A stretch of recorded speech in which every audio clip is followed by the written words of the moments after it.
Hello friends, आज मैं आपको बलाड और बस्टर क्रक्स ये मूवी एक्सप्लेन करने वाला हूँ। ये मूवी एक वेस्टर्न है। जब भी आप वेस्टर्न सुनते हो तो आपको लगता है कि काउबॉयज, गन शूटिंग इस तरह की मूवी होंगी, पर इस मूवी में अलग अलग 6 स्टोरी लाइन्स है। उस पीरियड में जो वेस्टर्न्स होते थे, उस पीरियड्स में हमें ये सब दिखाया गया है। हमें वेस्टर्न का एक फ्लेवर भी इस मूवी में मिलेगा, पर जनरली 6 स्टोरीज, अलग अलग स्टोरीज हमें इस मूवी में दिखाई गई है। ये जनरल मूवी एक डेथ के बारे में है। अलग अलग किस्से डेथ के हमें सुनाए गए हैं और इससे हमें डेथ की गहराई समझाने की कोशिश इस मूवी के क्रिएटर करते हैं। First time. इस मूवी की IMDb रेटिंग 7.1 है और बड़ी अच्छी मूवी ये बनी है। तो चलिए मैं आपको एक्सप्लेन करता हूँ। तो इस मूवी की फर्स्ट स्टोरी लाइन आती है। इस स्टोरी में बस्टर स्क्रग, ये एक मेन कैरेक्टर है, वह घोड़े पर गीत गाता हुआ चलता हुआ दिखता है। ये गीत गाते गाते माउंटेन्स में जा रहा होता है। फिर हमसे बात करता है कि मेरा नाम तुमने सुना होगा। उस पर एक काउंटी होती है, बस्टर क्रग उसका नाम होता है और उसे गाना गाने वाला भी कुछ लोग कहते हैं। उस पर एक बड़ी बाउंड्री होती है। अगर आपको बाउंड्री नहीं पता होगी तो मैं आपको बता देता हूँ कि ये एक इनाम की तरह होता है। पुराने समय में अगर पुलिस को किसी को पकड़ना होता है तो बाउंड्री वो रख देते थे। जिस आदमी पर बाउंड्री रखी होती है तो जिंदा या मुर्दा किसी भी तरीके से उसे अगर कोई लेकर आए तो उसे वो इनाम दे दिया जाता है। तो ये बाउंड्री बस्टर स्क्रग्स पर होती है। पर हमें जो ये कैरेक्टर दिखाया गया है ये केयरलेस टाइप होता है। ये फिर गीत गाता गाता चलता है और फिर हमें कहता है कि मैं हमेशा गीत गाता रहता हूँ। मेरी जो घोड़ा है उसे भी अच्छा लगता है जब मैं गीत गाता हूँ और हमारा सफर अच्छे से गुजर जाता है। फिर वो हमें कहता है कि यही कहीं एक रेस्टोरेंट है जहाँ जाकर मैं पत्तों के गेम खेल सकता हूँ। तो उस रेस्टोरेंट में जाता है। ये रेस्टोरेंट जैसा हमें एक्सपेक्टेड है वैसा नहीं होता है। एक छोटा सा एक ही घर होता है, वहाँ ये बार होता है। जब वो वहां जाता है तो बारटेंडर से बोलता है ये क्या मुझे विस्की मिलेगी। बारटेंडर बोलता है कि इस स्टेट में विस्की अलाउड नहीं है। फिर बस्टर स्क्रग देखता है कि वहाँ जो लोग होते हैं विस्की पी रहे होते हैं, तो पूछता है ये लोग क्या पी रहे हैं। बारटेंडर से बोलता है कि हम विस्की किसी को भी सर्व नहीं करते, जो आउटलॉज होते हैं उन्हें ही हम सर्व करते हैं। बस्टर स्क्रग भी बोलता है कि मैं भी क्रिमिनल हूँ, मैं भी आउटलॉग ही हूँ, तो मुझे सर्व कर सकते हो। पर फिर उसे सर्व नहीं कर रहे होते हैं। जो आदमी होते हैं उन्हें भी उसके साथ विस्की नहीं पीनी होती। जो सब लोग बैठे होते हैं उसमें से एक बोलता है कि तुम जैसे लोगों के साथ मैं विस्की नहीं पीता। बस्टर क्रक बोलता है कि तुम मुझे जज कर रहे हो, तुम मुझे ऐसे जज नहीं कर सकते। बस्टर क्रक के कपड़ा वगैरह सब अच्छे होते हैं तो इस वजह से वो लोग उसके साथ विस्की वगैरह नहीं पीना चाहते, वो कनेक्ट नहीं हो पाएंगे। तो इसलिए अब वो उसके साथ विस्की नहीं पी रहे। बस्टर क्रक फिर भी उन्हें इंसिस्ट करता है। वो बहुत ही परसुइंग होता है पर फिर भी वो मान नहीं रहे होते। उनका जो बॉस होता है वो खड़ा हो जाता है। वो अपनी गन पर हाथ रखता है। जैसे हमें वेस्टर्न फिल्म से पता है कि हमेशा 2 लोग खड़े हो जाते हैं और उनमें फाइट होती है। जो आदमी फर्स्ट गन निकाल कर दूसरे आदमी को मार देगा वो जीत जाता है। तो बस्टर क्रैक भी अपनी गन निकाल लेता है और उसको मार देता है। उसके साथ और 3 लोग होते हैं, तीनों लोगों को भी बस्टर क्रैक मार देता है। जो बारटेंडर होता है वो भी गन निकालने की कोशिश करता है पर उससे पहले बस्टर क्रैक उसे मार देता है। फिर वो वहां से निकलता है और एक टाउन में आता है। उसके लिए ये टाउन न्यू होता है। वहाँ फिर वो एक बार को देखता है। जब वो वहां जाता है बहुत सारे लोग वहाँ होते हैं। वहां जाने के बाद डोर पर उसे रोक लिया जाता है। वहां का गार्ड उसे कहता है कि हम यहाँ गन्स वगैरह कुछ भी अलाउड नहीं करते। बस्टर के पास बहुत सारी गन्स होती है, वो सब वो उसे निकाल कर दे देता है। उसे कार्ड्स का गेम प्ले करना है तो कुछ लोग ये गेम खेल ही रहे होते हैं। इस टेबल पर 4 लोग होते हैं जो गेम खेल रहे हैं। तो इसमें से एक आदमी अपने कार्ड्स देखता है और इस गेम से आउट हो जाता है। बस्टर कॉक को ये देखकर अच्छा लगता है कि बहुत ही अच्छे टाइम पर ये निकल गया है, तो इस गेम पर वो आकर बैठ जाता है। वो उनसे परमिशन लेता है तो वो बोलते हैं कि जो हैंड वो आदमी छोड़कर चला गया है वो अगर खेलने के तुम रेडी हो तो तुम खेल सकते हो। बस्टर जब ये कार्ड्स देखता है तो इससे वो पीछे हट जाता है। उसे ये हैंड नहीं खेलना होता। इन सब लोगों में एक आदमी होता है, वो बोलता है कि अब तुमने कार्ड्स देख लिए हैं, तुम्हें ये खेलना ही पड़ेगा। बस्टर बोलता है कि तुम मुझे जबरदस्ती नहीं कर सकते। बस्टर क्रक फिर अपने आप को इंट्रोड्यूस कराता है। वो आदमी उसे जानता है और फिर गन निकाल लेता है। बस्टर कहता है कि इस डोर में तुम्हें गन लाना अलाउड नहीं है। तुमने इस प्लेस को डिसरिस्पेक्टफुल किया है। यहाँ प्लेस के जो रूल्स है उसे तुमने वायलेट किया है। बस्टर उसे अपनी गन रखने के लिए बोलता है पर वो आदमी कहता है कि अगर मैंने गन नहीं रखी तो क्या करोगे। उस आदमी ने बस्टर पर गन तानी हुई होती है। बस्टर फिर जिस टेबल पर बैठा होता है उस पर वो लात मारता है। उस टेबल की एक प्लान निकल जाती है और उस आदमी के हाथ पर वो पड़ जाती है। इससे वो आदमी अपने आप को ही शूट कर देता है। अब वो मर चुका है। इसके बाद बस्टर क्रग उसके बारे में गाना लिखता है। सब लोग भी चीयर करने लग जाते हैं। थोड़ी देर बाद जो आदमी मरा है उसका ब्रदर वहां आता है। उसका ब्रदर उसे कहता है कि तुमने धोखे से उसे मार दिया है। और बस्टर क्रग उसे जो सिचुएशन हुई है ये सब उसे समझाता है। अब जो आदमी मर चुका है उसका ब्रदर उसे आमने सामने एक कंपटीशन के लिए इनवाइट करता है। ये वही गन की कंपटीशन होती है। और फिर हमें दिखता है कि ये दोनों रेडी हो जाते हैं। बस्टर जो होता है उसका बहुत ही अच्छा निशाना होता है। जो आदमी उसके अपोजिट होता है उसके सारे फिंगर्स वो उड़ा देता है। बस्टर जो होता है उसका निशाना बहुत ही अच्छा होता है। वो ब्रैगिंग करने के लिए पीछे मुड़ जाता है। वो फिर मिरर में उस आदमी को देखता है और उस पर निशाना लगता है। बहुत ही दूर से उसे भी वो मार देता है।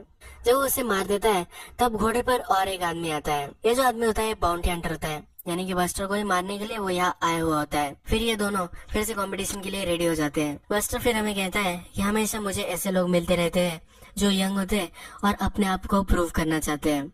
जो आदमी उसे मारने के लिए आया हुआ होता है वो गन चलाता है।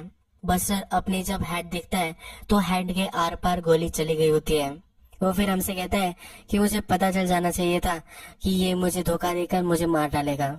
जब वो मर जाता है तब हमें उसकी सोल दिखाई गई है। वो गाते गाते हेवन तक पहुंच जाता है। अब हम आ जाते हैं सेकंड स्टोरी पर।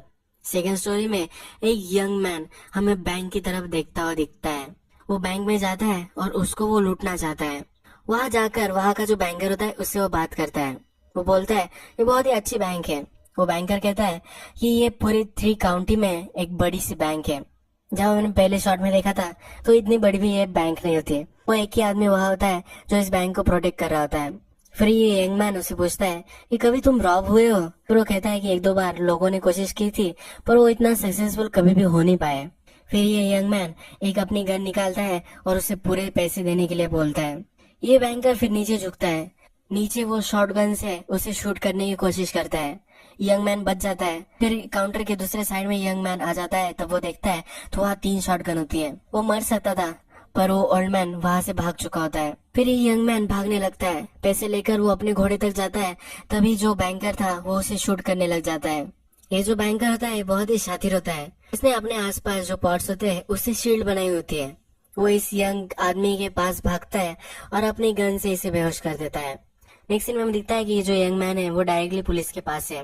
पुलिस उसे सेंटेंस सुना रही होती है और उसे अब वो मारने वाले होते हैं। उसके गले में फांसी का फंदा होता है। ये सेंटेंस उसे सुना देते हैं और फिर वो उससे पूछते हैं कि तुम अपनी सफाई में क्या बोलना चाहते हो या नहीं। फिर वो यंग मैन बोलता है कि जो बैंकर था उसने फेयर फाइट नहीं लड़ी। फिर वो उसे मारने वाले होते हैं। तभी वहाँ आदिवासी आ जाते हैं। ये सब जो पुलिस होती है इन सब को वो मार देते हैं। उसमें से एक आदिवासी लीडर इस यंग मैन को देखता है और फिर वहाँ से हंसकर चला जाता है। इसके गले में फांसी का फंदा होता है तो बहुत देर तक यही अटका रहता है। वहाँ कैटल फार्मिंग करने वाला एक आदमी आता है। वो उसे उस फंदे से छुड़वाता है। फिर वो दोनों बात करने लग जाते हैं। वो कहता है कि ये जो फार्मिंग में करता हूँ इसके लिए मुझे कुछ लोग लगते हैं। मैंने 2 लोगों को हायर किया था पर सीजन खत्म हो गया तो वो भी चले गए। मुझे भी किसी आदमी की जरूरत है तो मैं तुम पर ट्रस्ट कर सकता हूँ, इसीलिए मैं तुम्हें हायर कर सकता हूँ। ये जब वो बात कर रहे होते हैं तभी बहुत सारी पुलिस वहाँ आ रही होती है। ये देखकर वो कैटल फार्मिंग करने वाला वहाँ से भाग जाता है और ये यंग मैन फिर से पकड़ा जाता है। इसे फांसी के फंदे पर चढ़ाया जाता है। उसके साथ और 2-4 लोग होते हैं। उसमें से एक आदमी बहुत ही रोने लग जाता है। फिर यंग मैन उसे बोलता है क्या पहली बार कर रहे हो? उसमें भी उसे ह्यूमर दिखता है। जो लोग इसको फांसी के फंदे पर देख रहे होते हैं उसमें से एक ब्यूटीफुल लेडी भी होती है। वो दोनों एक दूसरे से हंसते हैं और तभी इसको फांसी की सजा हो जाती है और ये मर जाता है। ये स्टोरी यही खत्म हो जाती है। अब थर्ड स्टोरी इस मूवी में स्टार्ट होती है। ये जो थर्ड स्टोरी है इसमें एक ओल्ड मैन हमें गाड़ी चलाता हुआ दिखता है। ये हॉर्स की गाड़ी होती है और इसमें वो एक गांव में आता है। इस गांव में आकर वो पोस्टर्स लगाता है कि वहाँ एक वो शो करने वाला है। कठपुतलिया का जैसे शो होता है इस तरह से भी उसका स्टेज होता है और उसके गाड़ी में ही ये स्टेज बन जाता है। बहुत सारे लोग यहाँ इकट्ठा हो जाते हैं। जब पर्दे गिरते हैं तो यहाँ एक आदमी होता है। इस आदमी के हाथ पैर कुछ भी नहीं होते। ये फिर उन्हें अलग अलग स्टोरी सुनाना स्टार्ट कर देता है। जो ओल्ड मैन था अब वो पैसे इकट्ठा कर रहा है और बहुत सारे पैसे उसे मिल जाते हैं। जब रात होती है तो उस आदमी को वो खाना खिलाता है। जिसके हाथ पैर नहीं है तो इसकी बहुत ही केयर वगैरह वो सब लेता है। अलग अलग जगह वो जाते हैं और ये शो करते रहते हैं। ये ओल्ड मैन हमेशा उसकी केयर रखता है। अलग अलग वो जगह जाते हैं और फिर विंटर आ जाता है। विंटर में वैसे भी लोगों को खाने के लिए बहुत सारी चीजें नहीं होते, तो अब उनके पास उतने पैसे नहीं आ रहे होते। बहुत ही कम लोग इसमें इंटरेस्टेड होते हैं। ये ओल्ड मैन प्रोस्टिट्यूट के यहाँ आते हुए दिखता है। वो सब मजे करता है। फिर वो प्रोस्टिट्यूट पूछती है कि क्या इस लड़के को भी मेरी सर्विसेज चाहिए। तो ओल्ड मैन कहता है कि नहीं, मुझे नहीं लगता कि ये कुछ कर पाएगा। अब जो नेक्स्ट शो होता है उसमें बहुत ही कम लोग आए हुए होते हैं, क्योंकि वैसे भी कंडीशन एडवर्स होते हैं, तो ज्यादा कुछ पैसे मिल नहीं सकते। ये शो जब खत्म हो जाता है तब ये ओल्ड मैन गांव में जाता है। इस शो में हैन होती है, अलग अलग नंबर्स वहाँ लगाए हुए होते हैं। ये हैन किस नंबर को हिट करेगी इस पर ये बेटिंग चल रही होती है। बहुत सारे लोग इस पर इंटरेस्टेड होते हैं और बहुत सारे कमाई इसमें हो रही होती है। ये जब वो देखता है तो इस ओल्ड मैन को भी आइडिया आता है कि वो भी ये कर सकता है। सब पैसे लगाकर वो अब ये हैन बाय कर लेता है। फिर नेक्स्ट सीन में हमें दिखाया गया है कि ये हैन और हैंडीकैप्ड लड़का ये दोनों गाड़ी में बैठे हुए हैं। ये गाड़ी फिर रुक जाती है। ये गाड़ी जहाँ रुकी होती है वहाँ एक बड़ी खाई होती है। ओल्ड मैन वहाँ जाता है, एक बड़ा सा पत्थर उठाता है, उसे वो नीचे डालकर देखता है। यहाँ छोटी सी नदी होती है और एक खाई भी बहुत ही बड़ी होती है। इसके बाद नेक्स्ट सीन में हमें सिर्फ हैन गाड़ी में दिखाई गई है। इसका मतलब है इस ओल्ड मैन ने उस हैंडीकैप लड़के को मार दिया है, उसे उस खाई में उसने ढकेल दिया है। यही ये स्टोरी भी खत्म हो जाती है। अब हम देखते हैं फोर्थ स्टोरी। इस स्टोरी के पहले हमें बहुत ही अच्छी एक कंट्री साइड दिखाई गई है। एक रिवर होती है, उसके पास एक ओल्ड मैन आ जाता है। ये जो ओल्ड मैन होता है ये डोंकी के साथ जर्नी कर रहा होता है। वो जब इस रिवर के पास आता है तो एक शवल निकलता है। वहाँ की जो मिट्टी होती है उस शवल में वो लेता है और एक पॉट में रख देता है। पॉट में रखी हुई मिट्टी फिर वो नदी में जाता है और नदी के पानी से उसे साफ करता है। वो हमें फिल्टर करता हुआ दिखता है और फिल्टर हो जाने के बाद उसे सोना मिलता है। इस सोने को वो रखता नहीं, इस सोने को भी वो बहा देता है।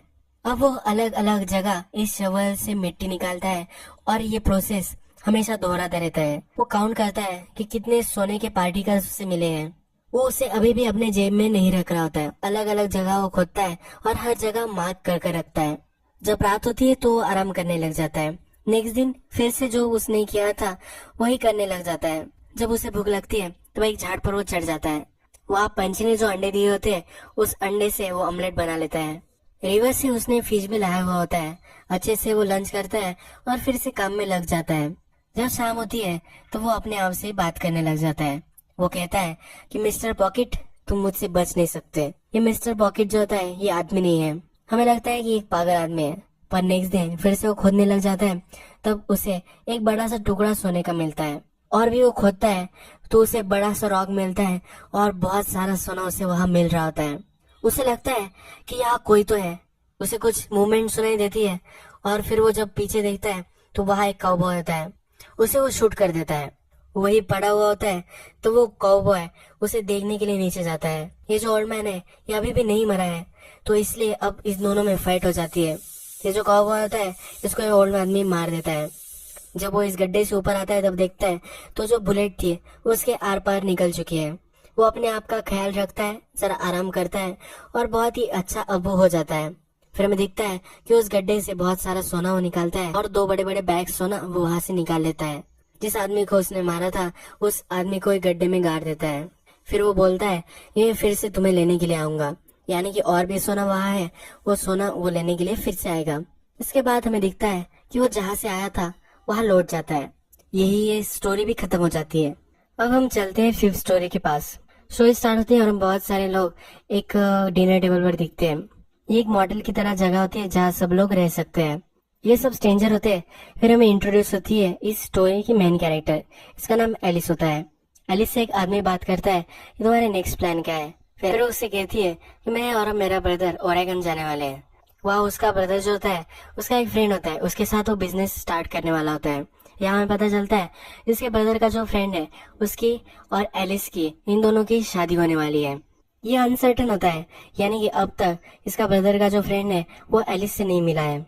नेक्स्ट सीन में हम दिखता है कि बहुत सारे हॉर्सेस वगैरह कैटल के साथ एलिस और उसका ब्रदर अब ओरेगन के लिए निकल चुके हैं। ये जो सब लोग होते हैं ये झुंड में चलते हैं, यानी कि कोई भी अकेला ना चल सके और वो सेफ भी रहे, इसलिए वो ये सब कर रहे होते हैं। फिर एलिस उसके ब्रदर को बोलती है कि जो लोग हैं वो जरा कंप्लेन कर रहे हैं। उनके साथ एक डॉग होता है जो हमेशा बाग करता रहता है, इससे सब लोगों को डिस्टर्ब हो रहा होता है। तो इसलिए एलिस उसके ब्रदर को बोलती है कि सब लोग इसकी कंप्लेन कर रहे हैं। वो कहता है कि ये मेरी प्रॉपर्टी है, ये कोई भी प्रॉब्लम करे पर इसका कोई नहीं कुछ भी नहीं कर सकता। फिर जब रात होती है तब एलिस का ब्रदर हमें खांसता हुआ दिखता है। एलिस उसके लिए परेशान होती है। जब नेक्स्ट दिन आता है तब उसका ब्रदर मर चुका होता है। ये जब सब लोग चल रहे होते हैं, उसका लीडर जो होता है वहाँ वो आता है, उसे वो सॉरी वगैरह कहता है। इस लीडर के साथ और एक उसका साइड किक टाइप होता है, उसका नाम होता है बिली। बिली उसके लिए सॉरी कहता है। फिर वो उससे पूछता है कि तुम अब क्या करने वाली हो, आगे जाने वाली हो या पीछे जाने वाली हो। वो कहती है कि मैं पीछे जाऊंगी तो मेरे लिए कोई भी वहाँ नहीं है, यानी कि वो अब अपनी लाइफ के लिए कंटिन्यू करने वाली होती है। फिर वो उसे अपने ब्रदर को गाड़ने के लिए हेल्प करता है। उसके सब कैटल्स वगैरह होते हैं, तब उसका जो हायर्ड बॉय होता है वो उसे हेल्प करने वाला होता है। जब रात होती है तब एलिस इस बिली के पास एक प्रॉब्लम लेकर आती है। एलिस बिली को कहती है कि ये जो बॉय है इसको मेरे ब्रदर ने $400 वो उसे देगा, ऐसा उसने उससे वादा किया था। अब वो मुझसे पैसे मांग रहा है पर मेरे पास कुछ भी पैसे नहीं है। उसका जो ब्रदर होता है उसके पॉकेट में सब पैसे होते हैं और उन्होंने अभी अभी उसको ब्रदर को गाड़ दिया है और इसके बाद उन्होंने बहुत सारा ट्रैवल किया है, वो वापस भी नहीं जा सकते। और अगर वो वापस चले भी गए तो वहाँ कुछ साइन वगैरह कुछ भी नहीं है जिससे वो उसके ब्रदर को ढूंढ सकते हैं। फिर ये बिली उसे कहता है कि मुझे जरा वक्त हो, 1-2 दिन में सोचता हूँ और फिर उसे क्या कहना है ये हम डिसाइड करेंगे। नेक्स्ट दिन जब बिली उसके पास आता है तो बिली कहता है कि जो डॉग है सबको डिस्टर्ब कर रहा है, कि क्या ये तुम्हारा डॉग है। तो फिर एलिस कहती है ये मेरा डॉग नहीं है, मेरे ब्रदर का था। तो फिर बिली को बहुत ही अच्छा लगता है कि अब ये डॉग इसको मार सकता है। बिली फिर उस डॉग को दूर लेकर जाता है, उसे शूट करने की कोशिश करता है पर वो डॉग वहां से भाग जाता है। नेक्स्ट रात फिर से एलिस बिली के पास आती है, उसे कहती है कि मेरा जो बॉय है उसे अभी के अभी पैसे चाहिए, वो आगे नहीं जा रहा। फिर बिली कहता है कि उसको जो पैसे प्रॉमिस करे गए थे वो तो उसे चाहिए, ये कुछ वो गलत नहीं कर रहा। एलिस के पास अब प्रॉब्लम होती है कि अगर वो बॉय उसे छोड़कर चला गया तो उसके कैटल्स वगैरह वो कैसे उसके साथ लेकर जाएगी। तो बिली फिर ऑफर करता है कि मैं तुम्हें हेल्प कर सकता हूँ, मैं और मेरा पार्टनर आगे पीछे कर कर तुम्हें ओरेगन तक पहुंचा सकते हैं। पर उसे कहता है कि मुझे 2 दिन दो, मैं इस पर जरा सोचता हूँ और कुछ सोल्यूशन मैं इस पर निकालूंगा। फिर हमें दिखता है कि बिली और उसका पार्टनर जो होते हैं वो एक दूसरे से बात कर रहे होते हैं। बिली उसे कहता है कि मैं सोच रहा हूँ कि मैं अभी सेटल हो जाऊँ। वो एलिस से शादी करने के लिए प्रपोजल देने वाला होता है। उसका पार्टनर उसे कुछ भी नहीं बोलता, वो इस पर एग्री भी नहीं करता और कुछ डिनाई भी नहीं करता। वो फिर एलिस को आकर बोलता है मैं तुम्हें जो भी बता रहा हूँ ये बहुत ही रिस्पेक्ट से मुझे तुम्हें बताना है। वो फिर कहता है कि तुम्हारा जो बॉय है उसे बहुत सारे पैसे तुम्हें देने हैं तो ये पैसे मैं दे सकता हूँ। फिर वो उसे शादी के लिए प्रपोजल देता है, वो उसे उतना रिस्पॉन्स नहीं दे रही होती है। फिर वो और भी कहता है, वो कहता है कि मेरा जो पार्टनर है उसने शादी नहीं की है, वो अभी तक हम लोगों के साथ फिरता रहता है, वो अब ओल्ड हो चुका है, उसका ख्याल रखने के लिए कोई भी नहीं है, वो जमीन पर सोता है और हमारे साथ ही रहता है। तो ऐसी लाइफ मुझे नहीं चाहिए। अगर हम शादी कर लेंगे तो हमें बहुत सारी लैंड भी मिल जाएगी, हम दोनों फार्म कर सकते हैं, सेटल हो सकते हैं। इस पर फिर वो सोचने के लिए वक्त लेती है। जब नेक्स्ट दिन होता है तो एलिस ने उसे अपना आंसर नहीं बताया होता, तो फिर से वो उसे पास जाता है। वो उसे कहता है कि अगर तुम्हें गलत लगा होगा तो वो सॉरी उसे कह रहा होता है। फिर एलिस उसे कहती है कि मैं तुम्हारा प्रपोजल एक्सेप्ट करती हूँ। वो उसे कहती है कि मैं मेरे ब्रदर के साथ रहती थी पर मुझे कभी भी इतना सेफ नहीं लगा है, जब भी मैं तुम्हारे साथ रहती हूँ तो मुझे बहुत ही सेफ लगता है। फिर वो अपने पार्टनर को कहता है कि अब हम दोनों शादी कर लेने वाले हैं। रात में ये दोनों बिली और एलिस दोनों जब बात कर रहे होते हैं तो अपने ब्रदर के बारे में बिली को कहती है। वो कहती है कि मेरे ब्रदर को हमेशा कुछ चीजें सर्टन ही लगती थी, जो भी ये बिजनेस वो अपने फ्रेंड के साथ करने वाला था वो जरा बड़ा चढ़ा कर बोल रहा था, ये ट्रू होगा ऐसा भी उसे नहीं लग रहा था, वो एक फेल्यूर था उसे बता रही होती है। वो फिर कहती है कि मैं कभी भी इतनी सर्टन मैंने फील नहीं किया है। फिर बिली भी कहता है कि जो अनसर्टेनिटी है वो बहुत ही अच्छी होती है, यही हमें लाइफ में आगे लेकर जाती है, इसमें कुछ भी गलत वगैरह कुछ नहीं है। नेक्स्ट सीन में हम देखते हैं कि बिली का जो पार्टनर होता है वो देखता है कि एलिस वहाँ नहीं है। एलिस कहीं घोड़े पर चली गई होती है तो घोड़े के पैर के निशान देखकर उस डायरेक्शन वो निकल जाता है। बहुत दूर एलिस उसके डॉग के पास होती है, जो डॉग बच चुका था वो वहाँ उसके पीछे भागता भागता आ चुका है। वो उसे देखकर बहुत ही खुश होती है। बिली का पार्टनर फिर कुछ आदिवासी लोगों को देखता है, वो एलिस को उतरने के लिए बोलता है और एक पीस साइन उस आदिवासी को देता है, पर वो आदिवासी उस पर अब हमला करने वाला होता है। फिर वो उसे छुपने के लिए बोलता है। वो उसे कहता है यहाँ बहुत सारे गड्ढे हैं जिसमें वो लोग गिरकर मर सकते हैं, तो मैं इसका एडवांटेज लेने वाला हूँ, मैं इन्हें बड़ी फाइट दे सकता हूँ।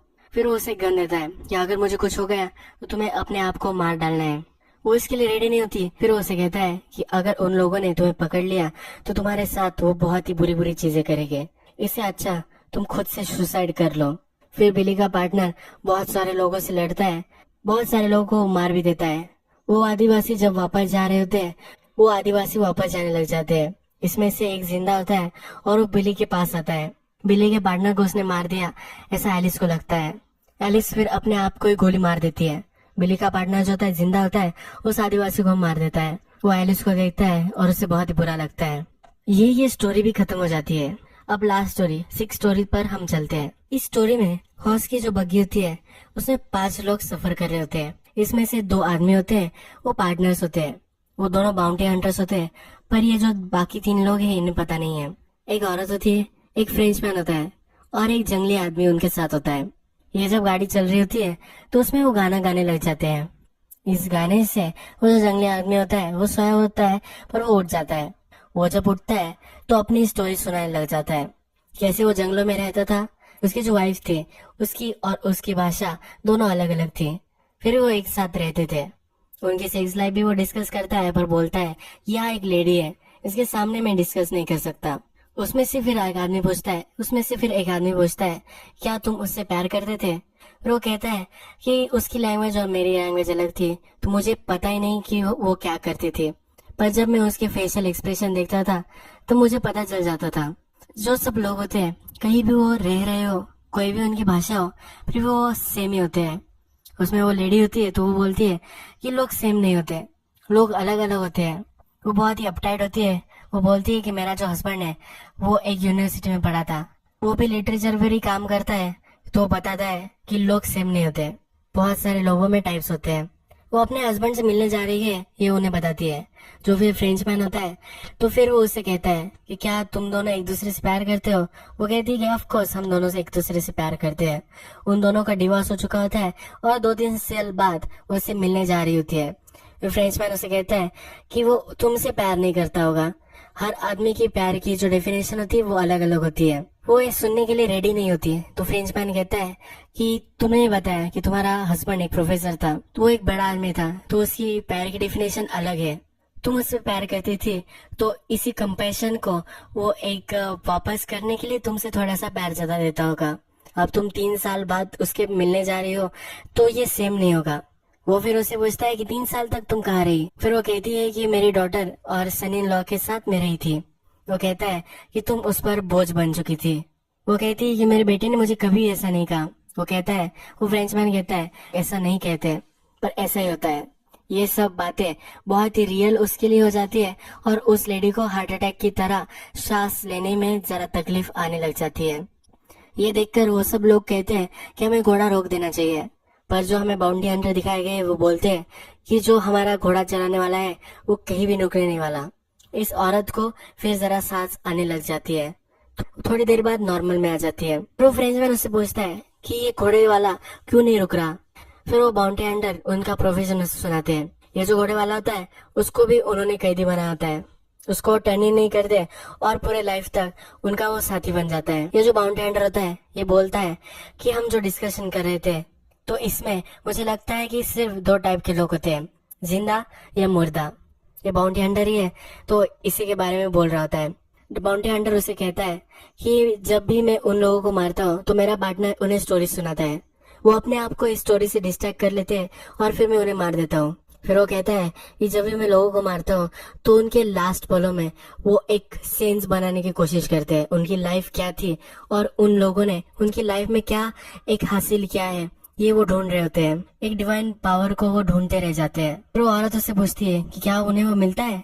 वो कहता है कि मुझे क्या पता, मैं तो बाउंटी हंटर ही हूँ। तो इस मूवी का पॉइंट इन स्टोरीज में हमें जो बताया गया है वो हमें यहाँ पता चलता है कि लाइफ एक डिस्ट्रैक्शन होती है।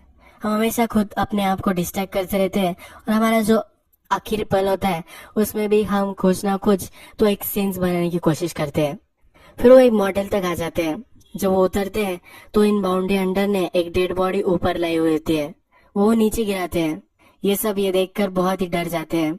फिर ये बाउंड्री हंटर आराम से होटल में चले जाते हैं। ये तीनों लोग जो होते हैं ये बहुत ही डरे हुए होते हैं, फिर भी इनके पास कुछ ऑप्शन नहीं होता, तो ये डोर बंद कर लेते हैं और होटल में चले जाते हैं। मूवी की जो फर्स्ट स्टोरीज थी वहां में जो डेथ दिखाई गई थी वो इनसिंसियर थी। वो हंसते हंसते लोग मर जाते हैं और उस पर मजाक उड़ाया गया था। पर जैसे स्टोरी प्रोग्रेस होती है वैसे ये डार्क बनती जाती है। बहुत ही अच्छी मूवी है, आपको देखना है तो आप देख सकते हो। अगर आपको मेरा एक्सप्लेनेशन अच्छा लगा होगा तो प्लीज इस वीडियो को लाइक कर दीजिएगा, सब्सक्राइब भी कर दीजिए और बेल और नोटिफिकेशन आइकॉन भी दबा दीजिए, यानी कि अगर मैं नई मूवी अपलोड करूंगा तो आपको इसकी नोटिफिकेशन आ जाए। फिर से हम मिलेंगे नेक्स्ट मूवी के साथ।